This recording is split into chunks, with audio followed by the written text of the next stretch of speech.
major investors like Franklin Resources, JPMorgan Chase, and Wells Fargo have slashed their South African bond holdings, triggering outflows not seen since May's elections. Now, U.S.-South Africa tensions fueled by alleged ties to Iran and support for Palestine have sparked fears of losing AGOA trade benefits. And despite 16.1 billion rand in foreign bond sell-offs this month, domestic buyers like Sanlam and Standard Bank stepped in. Meanwhile, Allianz and BlackRock increased their holdings, showing confidence in debt consolidation efforts. Analysts predict compromises in South Africa's budgets, which could stabilize the market, but with local demand staying strong. And so this morning, joining me from Cape Town, South Africa, is Professor Andrew Roux. He's an economist at the University of Stellenbosch Business School. Thank you so much, Professor, for joining us. Thank you very much, and good morning to you and all your viewers. Good morning to you too. Now, institutional investors are dumping South African bonds. Is this as a result of fears of a possible instrument tanking, or maybe an extension of the trade wars between South Africa and US-based companies? Well, I'm afraid I must first point out that Bloomberg has retracted that story. I quote as follows: Bloomberg has retracted the story, published incorrectly citing filings as showing Franklin Resources, JPMorgan, Wells Fargo have been selling their bond holdings.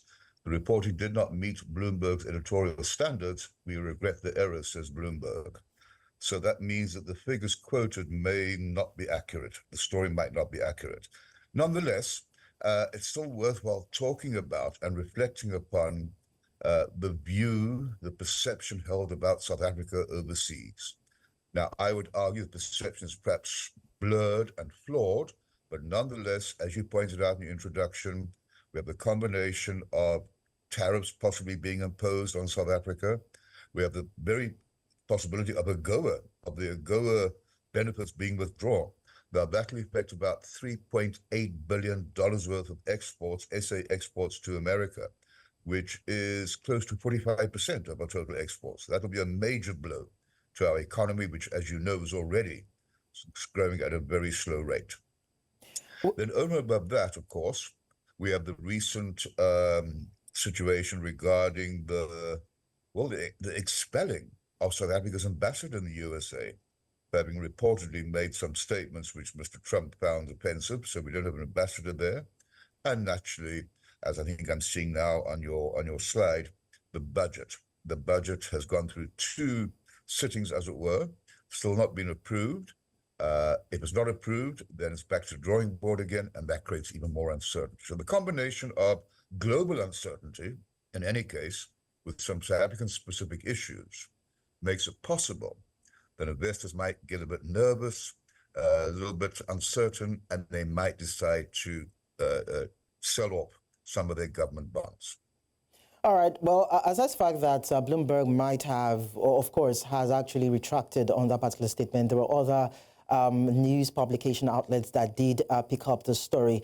But then while we do not dwell on that, let's even consider if South Africa, looking at the tension, the diplomatic tension that it has with the U.S., if it will be able to survive on its own in terms of trade relations, maybe not with the U.S., maybe with other trading partners, if that will be able to stand in the gap or fill that vacuum pending the time that situation is resolved?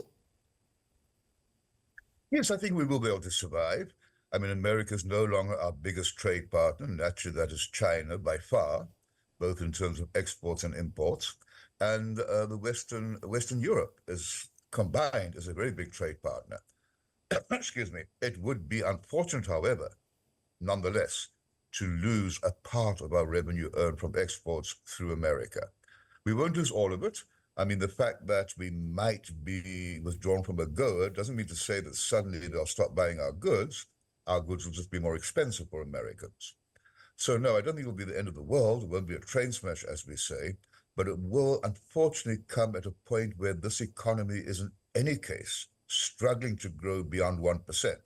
We don't want this over on top of that. But we are very resilient. We will survive.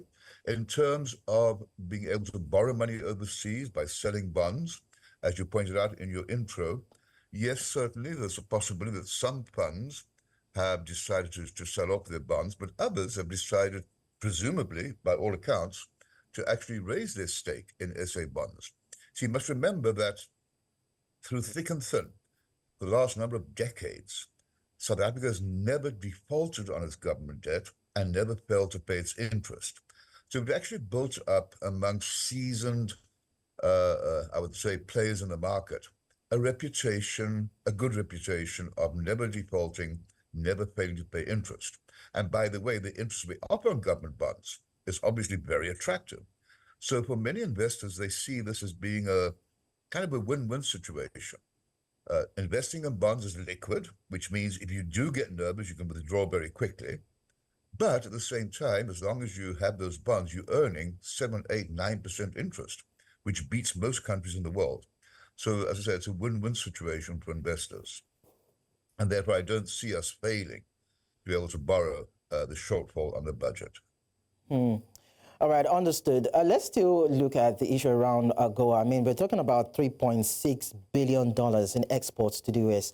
And you are saying that it's not the end of the world, more or less like saying that South Africa wouldn't feel it that much. You consider it a pinch, looking at that volume. No, I wouldn't say we wouldn't feel it. No, we would feel it, but it's not the end of the world. Yes, we would feel it certainly, but it wouldn't drive the economy to into non-existence. We'd feel it, but it wouldn't be the end of the world, certainly.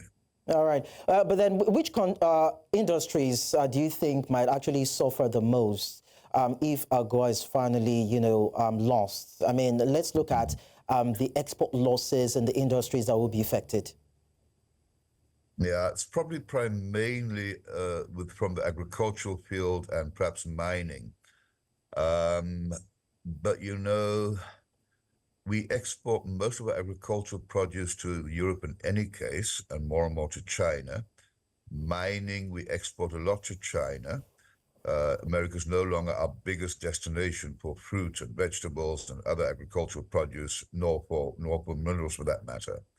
So we'll probably find that China and others, I mean, we've got a much broader range of trade partners these days. We've got the whole BRICS Plus grouping. You've got the traditional Western Europe. And by the way, Western Europe, you might have seen, the European Parliament has come out kind of supporting South Africa in this little tussle with the USA, even indicating they might be willing to make aid available for HIV funding, which is another to me, that's the biggest blow from the Trump offensive. The fact that aid in the form of HIV and AIDS medication might be cut off. That would be far more harmful socially, politically, economically than losing out a bit on exports. Again, I don't want to downplay the loss of exports. Any loss in exports is a blow, but it won't drive us into absolute oblivion.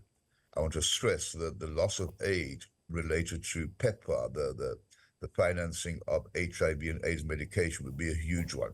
We've done so well in the last decade in rolling out antiretroviral therapy to an economy which, as you probably also know, has the biggest number of people living with HIV and AIDS.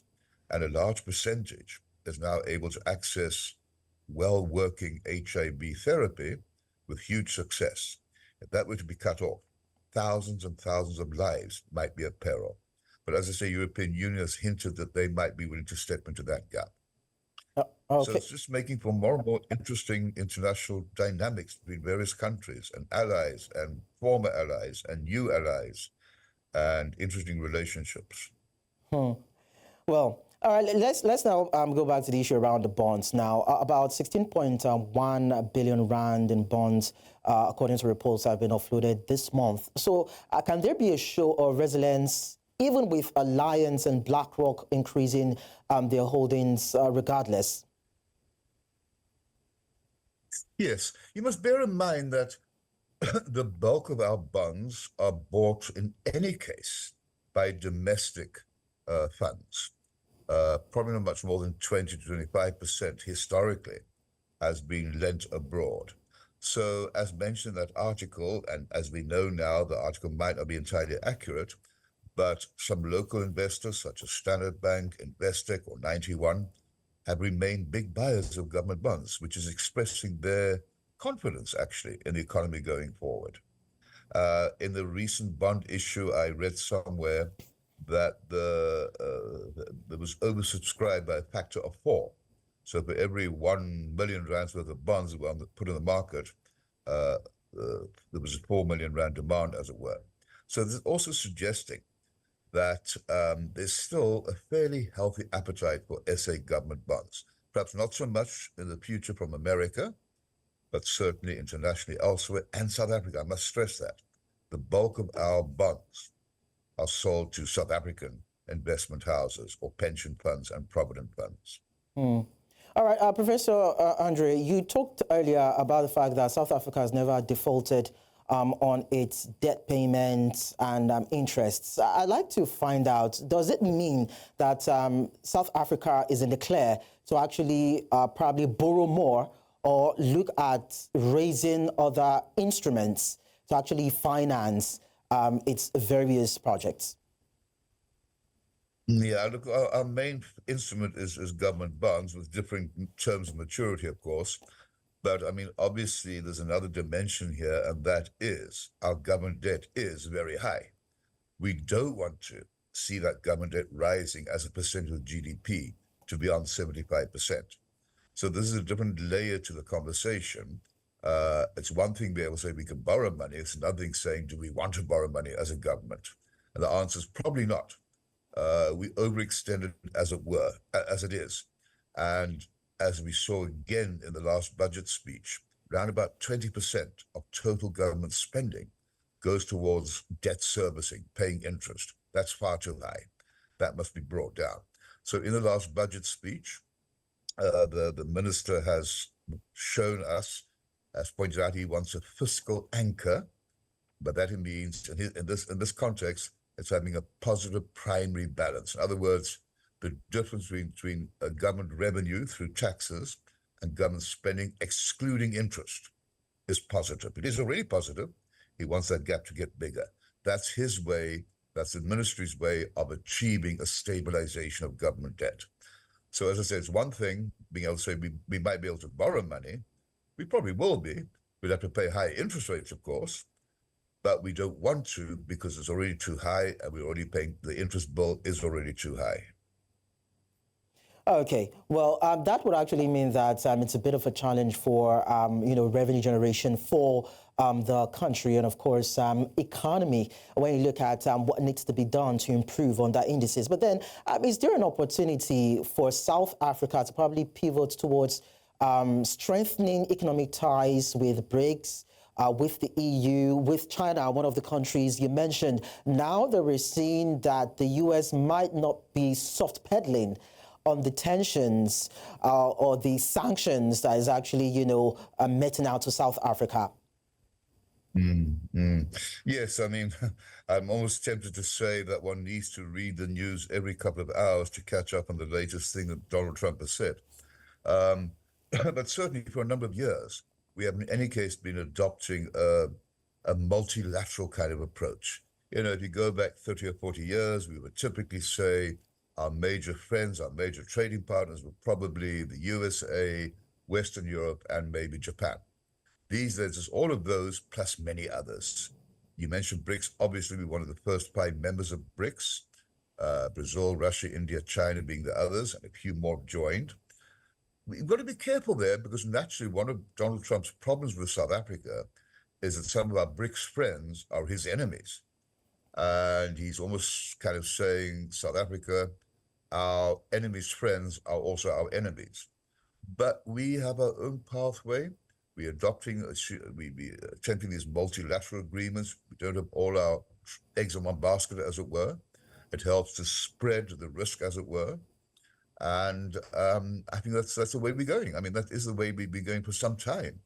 It's still the way we're going. And I think rightly so. You don't want to be over-dependent on 1 or 2 trade partners. You want to have a much broader variety of potential trade partners, be that America, Germany, France, England, China, South Korea, Malaysia, India, you name it.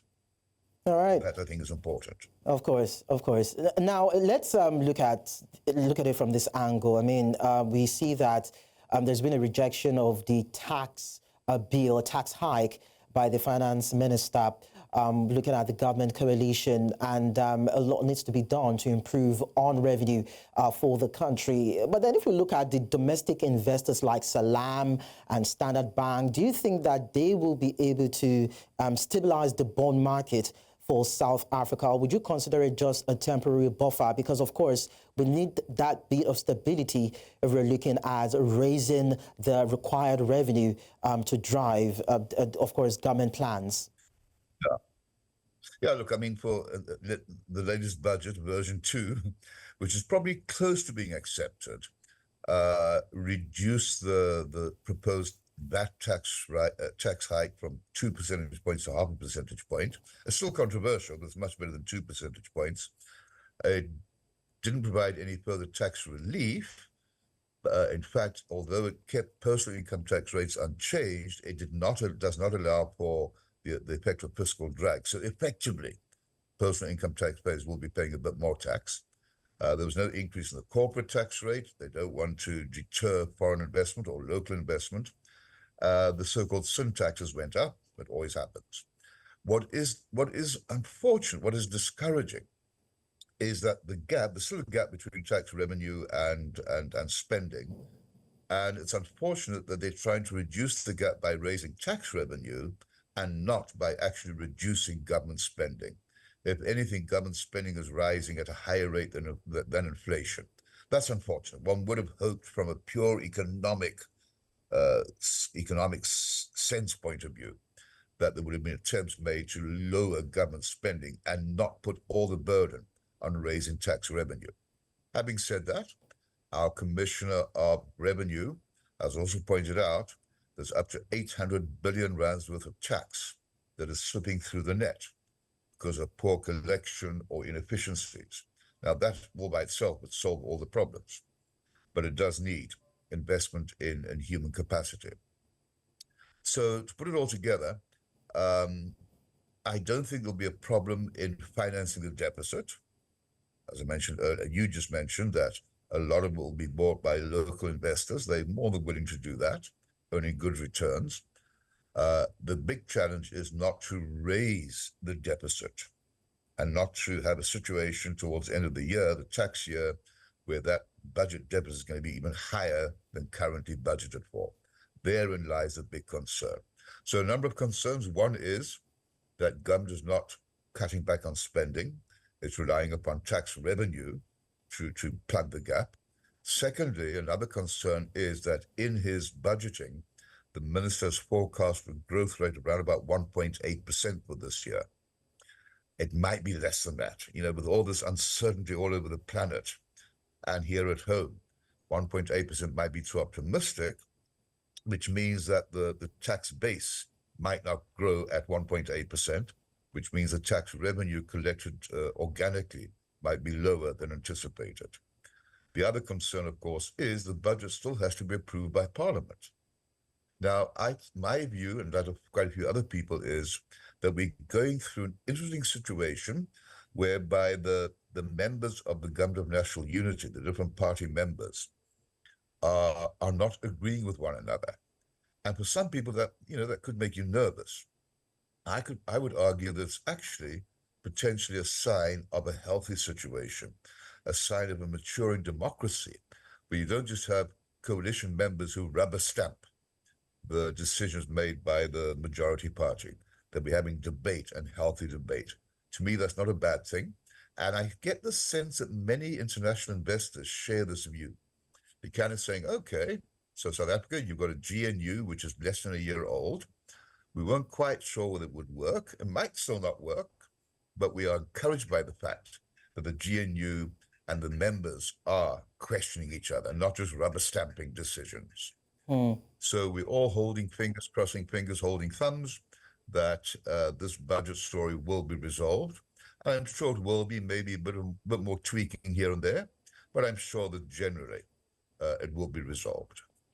Well, definitely, we hope that would come into play. And yes, we understand that, amidst this brewing political tension between the coalition government, there's a need for the government to come up with aggressive monetary policies to actually prevent capital flight and, of course, strengthen its fiscal position. Well, we hope that will come into play.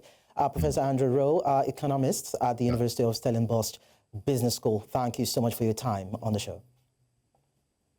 Thank you. Goodbye. Bye. And that's it on today's edition of Business Edge. Don't forget that you can visit our social media handle at News Central TV and, of course, our website, www.newscentral.africa. You can check us on YouTube also and see all the conversations going on that platform. I am Lekon Onobanjo. Enjoy the rest of your day.